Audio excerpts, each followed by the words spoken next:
တခါတော့ကဆရာတော်ကြီးနှစ်ပါးဆွေးနွေးတဲ့အကြောင်းအရာလေးတစ်ခုရှိတယ်ဆရာတော်ကြီးတစ်ပါးပြောတယ်မြတ်စွာဘုရားနဲ့ဖွားဘက်တော်တွေလူသားအနေနဲ့အာနန္ဒာရှိတယ်ကာလုဒာယီရှိတယ်ယသောရယရှိတယ်သန္နဆိုတဲ့မြင်းတော်ကအမတ်ရှိတယ်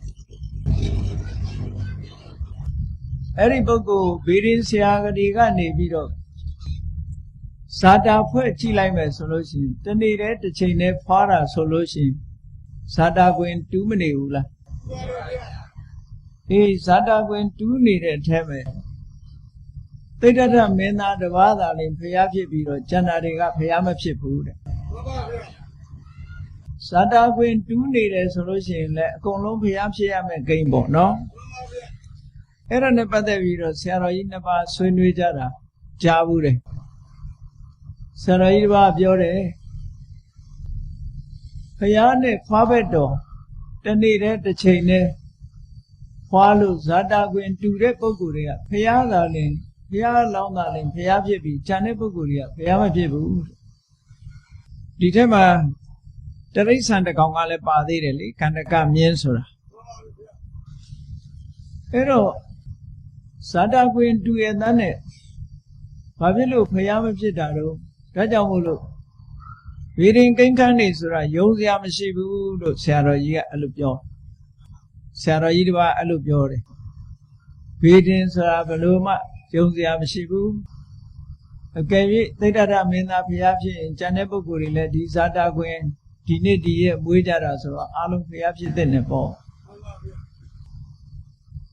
အဲ့ဒါလို့ဝေဒင်တွေကိုယုံကြည်မရှိဘူးလို့ပြောတော့ဆရာတော်ကြီးတစ်ပါးကမိတ်တယ်ကိုရောတဲ့ပရိတ်ကြီးမရပဲနဲ့စွာကျဲနဲ့ပြောမနေနဲ့ပြောလိုက်တော့သူ့ကိုပရိတ်ကြီးမရဘူးလို့ပြောလိုက်တော့အဲ့ဒီဆရာတော်ကဟာကိုလူဘယ်လိုတော့ပြောပါအောင်ပရိတ်ကြီးမရဘူးဆိုတာဘာတော့ဆိုတော့ပရိတ်ကြီးတဲ့မဲ့ပါရမောလားတဲ့ပူရင်တံဘောရိတံပါရေဆိုဘုရားဖြစ်ဖို့ရာအတွက်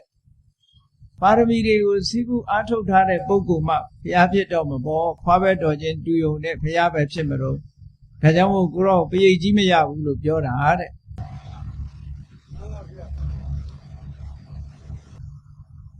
ဘေးတင်ကိန်းခန်းနဲ့ကြည့်လိုက်မယ်ဆိုလို့ရှိရင်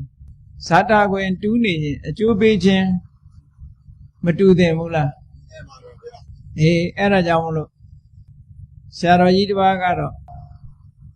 အဲ့ဒီထဲမှာတဲ့ပါရမီဆိုတာရှိသေးတယ်ပေါ့ဒီနေ့ဒီရက်မွေးပေမဲ့လို့